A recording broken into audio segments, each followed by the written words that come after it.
बीती रात 1 बजे तक लोकसभा की कार्रवाई चली। इस दौरान संसद में निदेशक अनुराग कश्यप पर लगे यौन शोषण के आरोपों का मुद्दा भी गूंजा। ये मुद्दा बीजेपी सांसद रवि किशन ने उठाया और कठोर कानून की मांग की। रवि किशन ने कहा कि हमारे देश में बेटियां देवी दुर्गा और गौ माता की तरह पूजनीय है, लेकिन बॉलीवुड समेत कई क्षेत्र ऐसे भी हैं जहां अभी भी कुछ लोग उनकी तकदीर चमकाने का दावा कर सौदेबाजी पर उतारू हैं। सपने लेके उस शहर में जाते, चकाचौंध वहां पहुंचते हैं, एक बड़े निर्देशक के दफ्तर की घंटी बजाते हैं और वो दफ्तर में उनकी एंट्री होती है और आते ही उनके साथ एक सौदेबाजी होती है। ये सौदेबाजी क्यों होती है? रवि किशन ने न तो फिल्म निर्देशक अनुराग कश्यप का नाम लिया और न ही आरोप लगाने वाली पीड़ित अभिनेत्री पायल घोष का, लेकिन अपने तेवर और इशारे से साफ कर दिया कि वार किस पर है और जिस पर है वो किसी दरिंदे से कम नहीं। बीजेपी सांसद रवि किशन ने ऐसे कानून की मांग की जिससे महिलाओं, लड़कियों पर अनुचित दबाव बनाने वालों में भय पैदा हो। ये कब तक हमारे बेटियों के साथ होगा? सबके ये अत्याचार नहीं होगा। एक ऐसा कानून आए कि किसी इंडस्ट्री में कोई व्यक्ति ये ताकत ना करे कि मैं तेरी लाइफ बना दूंगा, तुझे ये करना होगा। किसी को अलाउड नहीं हो। हर जगह हमारी बेटियों का सम्मान हो। हमारी सरकार है, मोदी जी की सरकार है, बेटियों को आदर मिलेगा। बेटियां देवी हैं। रवि किशन और अनुराग कश्यप के बीच वाद विवाद की जंग सुशांत और रिया केस से जुड़ी बयानबाजी से शुरू हुई थी। पहले अनुराग कश्यप ने रवि किशन पर सीधा वार किया था। अनुराग कश्यप ने अपने ट्वीट में रवि किशन पर गांजा पीने का आरोप लगाया तो रवि किशन उन्हें सोच समझकर बयान देने की नसीहत देकर चुप रह गए थे। लेकिन अब पायल घोष के आरोप के बाद अनुराग कश्यप के खिलाफ रवि किशन खुलकर मुखर हो गए हैं। गोरखपुर से सांसद रवि किशन ने प्लान किया है कि वो बॉलीवुड में दशकों से पनप रहे कास्टिंग काउच के बेहद संवेदनशील मामले को पार्लियामेंट में उठाएंगे। रवि किशन को बीजेपी के उनके एक और साथी मनोज तिवारी का साथ मिल रहा है। आज तक से एक्सक्लूसिव बातचीत में सांसद मनोज तिवारी ने भी इस मुद्दे पर संपूर्ण साथ का वादा किया। रवि पे ये आरोप लगाना, ये इसलिए आरोप लगाना कि उसने एक गंदगी में हाथ डाल दिया है। मुख्य मुद्दे से मत भटकिए और मुख्य मुद्दा है इस देश में ड्रग्स को बचाना। थाली सिर्फ बॉलीवुड नहीं है, हमारी ये थाली पूरा देश है। इसलिए ड्रग्स को बचाने के लिए छोटा हिस्सा भी हो तो उसके कोई पैरोकार न बने। सुशांत सिंह राजपूत की मौत और ड्रग्स के बढ़ते काले कारोबार की गूंज भी बीती रात संसद में सुनाई दी। झारखंड से बीजेपी सांसद निशिकांत दुबे ने बॉलीवुड के साथ ही देश में बढ़ते नशे के कारोबार का मुद्दा उठाया और इस पर नियंत्रण के लिए एक रेगुलेटर की मांग की है। माननीय अटल बिहारी वाजपेयी जी ने फिल्म इंडस्ट्री को इंडस्ट्री का दर्जा दिया, जिसके कारण ट्रांसपेरेंसी हो पाए और दाऊद इब्राहिम जैसे लोगों का, आतंकवादियों का जो पैसा फिल्म इंडस्ट्री में फंसा हुआ रहता है वो एक ट्रांसपेरेंट तरीके से है, क्योंकि एक डायरेक्टर जो है इसके लिए जेल भी जा चुके हैं। सर, जितनी भी इंडस्ट्री है उन सबों में रेगुलेटर है। मैं आपके माध्यम से यह सरकार से मांग करना चाहता हूं कि फिल्म इंडस्ट्री में एक रेगुलेटर हो।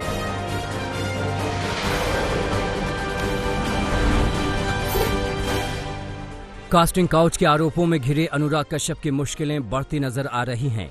अनुराग पर यौन शोषण के आरोप लगाने वाली पायल घोष आज ओसीवारा पुलिस स्टेशन में अनुराग के खिलाफ शिकायत दर्ज कराने जा रही हैं। पायल का केस वकील नितिन सातपुते देख रहे हैं। सातपुते ने ही नाना पाटेकर वाले केस में तनुश्री दत्ता की ओर से केस लड़ा था।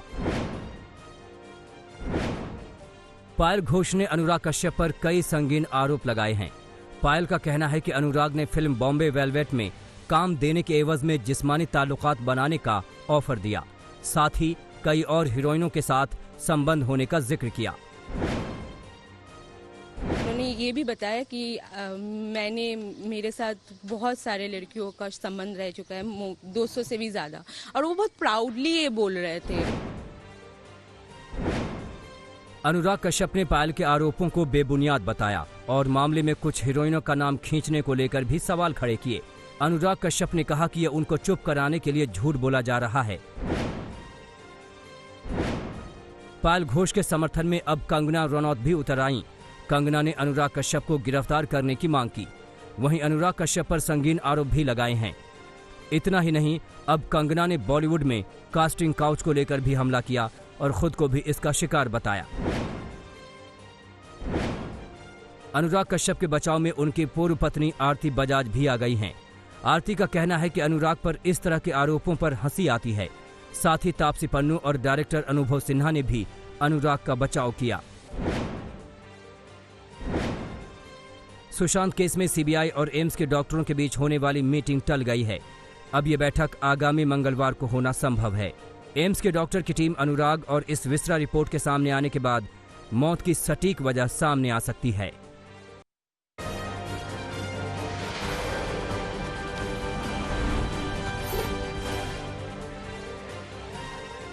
विपक्ष के जोरदार हंगामे के बीच कृषि क्षेत्र से जुड़े 2 विधेयक राज्यसभा में पास हो गए। राज्यसभा में कृषि विधेयक ध्वनि मत से पास किए गए। प्रधानमंत्री नरेंद्र मोदी ने विधेयक के पारित होने के बाद ट्वीट कर किसानों को बधाई दी और कहा कि किसानों को बिचौलियों से अब आजादी मिल गई है। पीएम मोदी ने कहा कि भारत के कृषि इतिहास में आज एक ऐतिहासिक दिन है। हमारे मेहनती किसानों को संसद में प्रमुख विधेयकों के पारित होने पर बधाई, जो कृषि क्षेत्र के संपूर्ण परिवर्तन के साथ साथ करोड़ों किसानों को सशक्त बनाएंगे।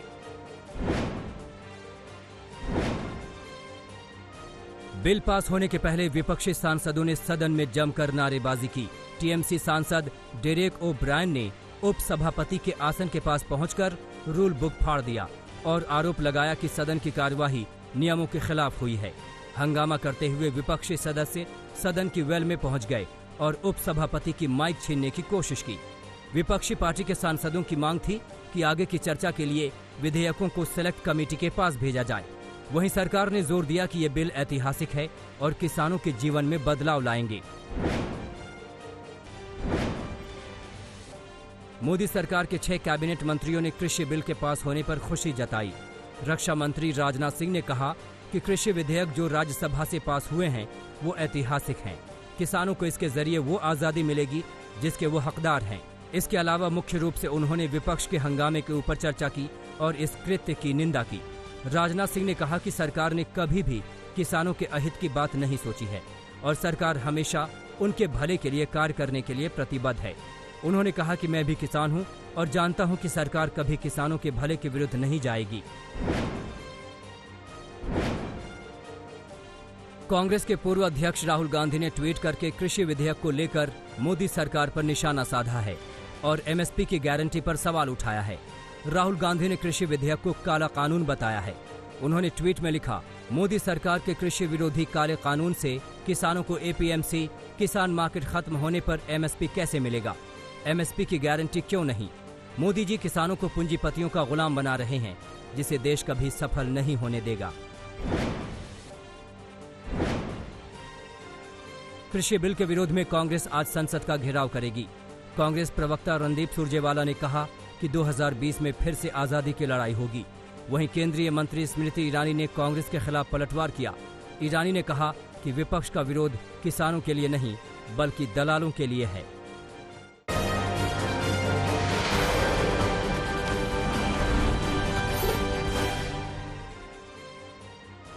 महाराष्ट्र में कोरोना का ग्राफ नीचे उतरने का नाम नहीं ले रहा है। रविवार को भी प्रदेश में 20,000 से ज्यादा कोरोना मरीज सामने आए, जबकि 455 मरीजों ने दम तोड़ दिया। महाराष्ट्र में कोरोना के कुल केस 12 लाख से भी ज्यादा हो चुके हैं। सबसे ज्यादा कहर मुंबई और पुणे शहरों में है। पुणे में 24 घंटे में 1700 से ज्यादा मरीज सामने आए हैं, जबकि 50 लोगों की मौत हो गई।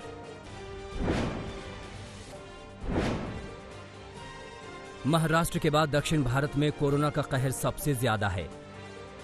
तमिलनाडु में 24 घंटे में 5,500 से ज्यादा नए मरीज सामने आए हैं, जबकि 24 लोगों की मौत हो गई। वहीं आंध्र प्रदेश में भी संक्रमण की रफ्तार नहीं थम रही है। यहां 24 घंटे में करीब 8,000 नए मामले दर्ज हुए हैं।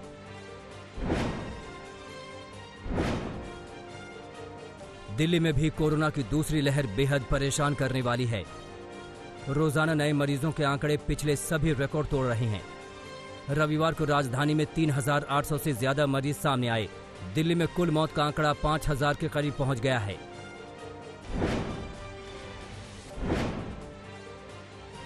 कोरोना के दौर में आज का दिन ऐतिहासिक है। करीब 6 महीने के बाद आज से कई राज्यों में स्कूल दोबारा खोलने की तैयारी है। पहले दौर में 9वीं और 12वीं तक स्कूल खोले जा रहे हैं। सिर्फ लिखित सहमति देने वाले अभिभावकों के बच्चों को स्कूल आना होगा। बाकी बच्चों की पढ़ाई पहले की तरह ऑनलाइन ही चलेगी। हालांकि उत्तर प्रदेश में स्कूल खोलने का फैसला फिलहाल टाल दिया गया है। बढ़ते संक्रमण के चलते सीएम योगी ने इस पर रोक लगा दी है।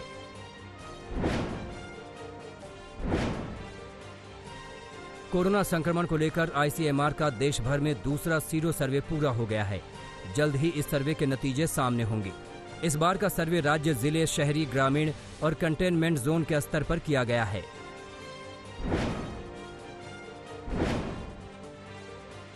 बिहार का छपरा रेलवे स्टेशन कोरोना की जांच करने वाला देश का पहला स्टेशन बन गया है।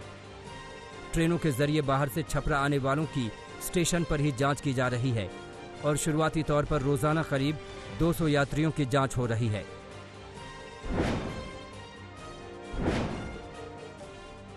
मोतिहारी में कोरोना नियमों को तोड़कर ऑर्केस्ट्रा का आयोजन किया गया, जिसमें जमकर भीड़ उमड़ी। बढ़ते कोरोना संक्रमण के बीच लापरवाही की ये तस्वीर बेहद चिंताजनक है। कार्यक्रम में पहुंचे लोग एक दूसरे से दूरी के नियम को भी ताक पर रखते दिखे।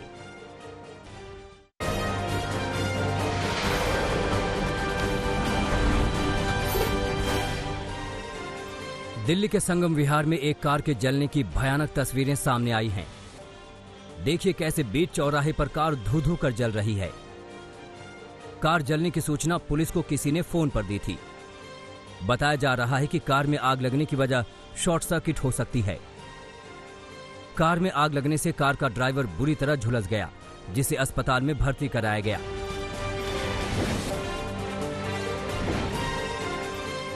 महाराष्ट्र के अमरावती में सरकारी गोदाम से लाखों रुपए की अरहर चुराने वाले 11 आरोपियों को पुलिस ने गिरफ्तार कर लिया है।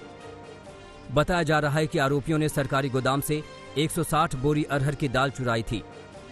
आरोपियों ने ये दाल बाजार में बेची थी, मगर तफ्तीश कर रही पुलिस ने आरोपियों को खोज लिया। पुलिस ने 11 आरोपियों के पास से 4 बड़े वाहन जब्त किए हैं।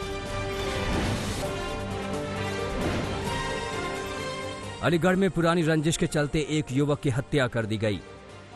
बताया जा रहा है कि आरोपियों ने युवक को फोन करके बुलाया था। परिजनों का आरोप है कि युवक को बुलाकर कुछ लोगों ने पीटा और शव को खेत में फेंक कर चले गए। मृतक के दोस्त की माने तो उसे फोन करके धमकी दी गई है कि उसे भी ऐसा ही मार के फेंक दिया जाएगा। परिजनों ने 8 लोगों के खिलाफ नामजद और 2 अज्ञात लोगों के खिलाफ केस दर्ज कराया है। यूपी के आजमगढ़ में युवक को पेड़ से बांधकर पिटाई करने का वीडियो सामने आया है। देखिए कैसे पेड़ से बांधकर युवक को पीटा जा रहा है। वीडियो वायरल हुआ तो पुलिस ने पड़ताल की। अब पुलिस मामले में कार्रवाई का भरोसा दे रही है।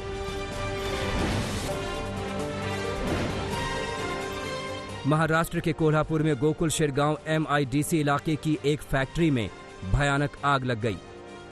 तस्वीरें देखकर अंदाजा लगाया जा सकता है कि आग कितनी भयानक है। बताया जा रहा है कि आग शॉर्ट सर्किट से लगी। आग लगने से 30 लाख रुपए का नुकसान हुआ है। करीब 2 घंटे की मशक्कत के बाद आग पर तो काबू पा लिया गया, मगर लाखों का सामान स्वाहा हो गया।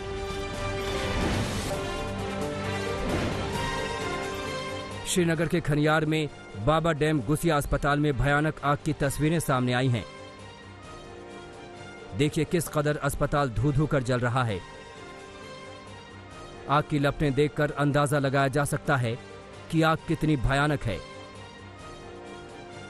ये आग कैसे लगी, इस बात की अभी जानकारी नहीं मिली है।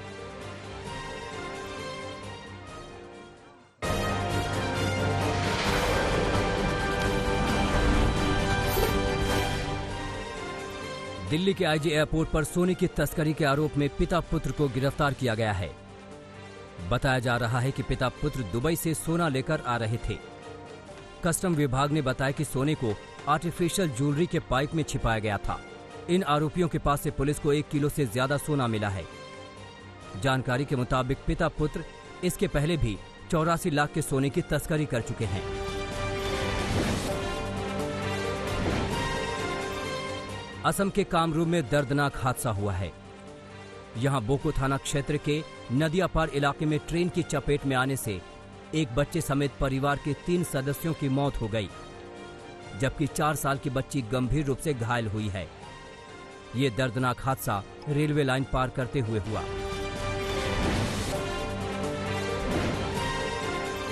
अमृतसर के फतेहगढ़ चूड़िया में अस्पताल के अंदर मरीज के परिजनों ने जमकर तोड़फोड़ की। बताया जा रहा है कि एक महिला के पेट में दर्द था। उसका इलाज कराने के लिए यहां लाया गया था। मगर इलाज के दौरान महिला की मौत हो गई। परिजनों का आरोप है कि अस्पताल की लापरवाही से महिला की जान गई। इसी के बाद परिजनों ने हंगामा किया। तोड़फोड़ और हंगामे के बाद पुलिस पहुंची और अब पुलिस मामले की तहकीकात में लग गई।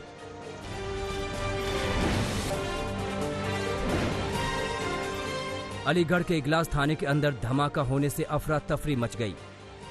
एकाएक हुए इस धमाके से पुलिस कर्मियों में दहशत मच गई। बताया जा रहा है कि थाने के भीतर एक कमरे में मालखाना बनाया गया है। इसी मालखाने में पुराने सामान रखे हुए थे, जिसमें दिवाली पर जब्त किया हुआ पटाखा और बारूद रखे हुए थे। इसी बारूद की वजह से धमाका हुआ था। गनीमत रही कि विस्फोट में किसी तरह का कोई नुकसान नहीं हुआ है।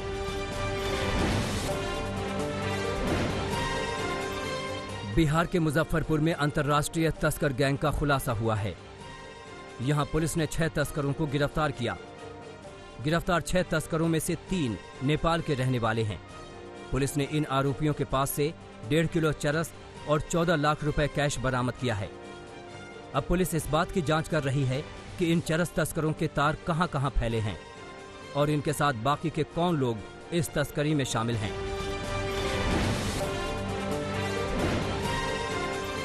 बिहार के छपरा में एक एएसआई ने होमगार्ड को गोली मार दी। होमगार्ड को तुरंत अस्पताल ले जाया गया, जहां उसका इलाज चल रहा है। घायल होमगार्ड की माने तो गश्त के दौरान एएसआई ने शराब पी रखी थी। होमगार्ड ने इसी बात का विरोध किया, जिससे नाराज होकर एएसआई ने पहले होमगार्ड को गालियां दी और फिर गुस्से में पिस्तौल से फायर कर दिया। अब होमगार्ड अस्पताल में इलाज करा रहा है, जबकि एएसआई फरार है।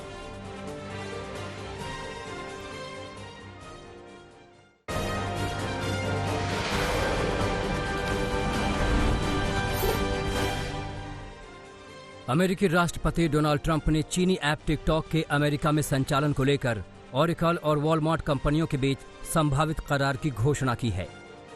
अमेरिका ने सुरक्षा कारणों के चलते टिकटॉक को प्रतिबंधित ऐप की सूची में रखा है। इस करार में नई अमेरिकी कंपनी बनाने और 25,000 नई नौकरियां देने की बात कही गई है।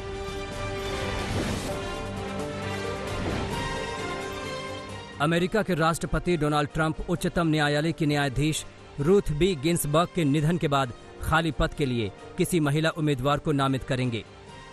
ट्रंप ने शनिवार को उत्तरी कैरोलिना में एक चुनावी रैली में समर्थकों से कहा, मैं अगले सप्ताह किसी को नामित करूंगा। मैं कह सकता हूं कि ये एक महिला होगी।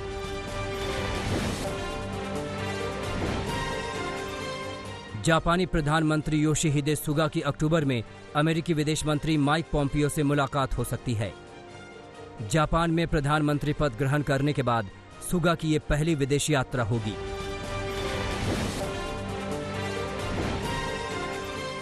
कोरोना वायरस महामारी के बीच ब्रिटेन सरकार ने कहा है कि अगर लोगों ने खुद को आइसोलेट नहीं किया तो उन पर 10,000 पाउंड तक का जुर्माना लगाया जा सकता है।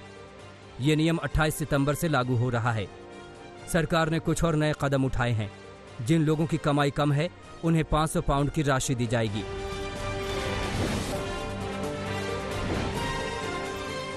ऑस्ट्रेलिया में कोविड-19 से सबसे अधिक प्रभावित होने वाले विक्टोरिया स्टेट में नए मामलों की संख्या में कमी देखने को मिल रही है। 24 जून को 20 संक्रमितों की पुष्टि होने के बाद से शनिवार को यहां सबसे कम नए मामले सामने आए हैं।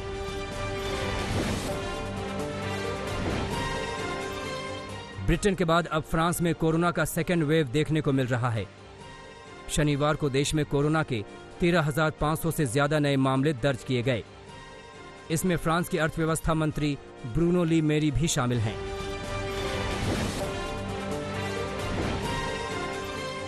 दुनिया भर में कोरोना वायरस का कहर जारी है। कोरोना संक्रमितों की संख्या 3,07,00,000 से ज्यादा हो गई है, जबकि 9,57,000 से ज्यादा लोगों की मौत हो चुकी है।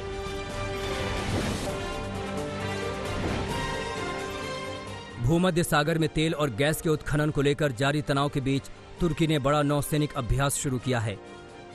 तुर्की को डर सता रहा है कि फ्रांस के राफेल जेट पाने के बाद उसके दुश्मन नंबर 1 ग्रीस की हवाई ताकत कई गुना बढ़ जाएगी, जिससे सुरक्षा के लिए तुर्की की नौसेना ने समुद्र में जमकर रॉकेट दागे।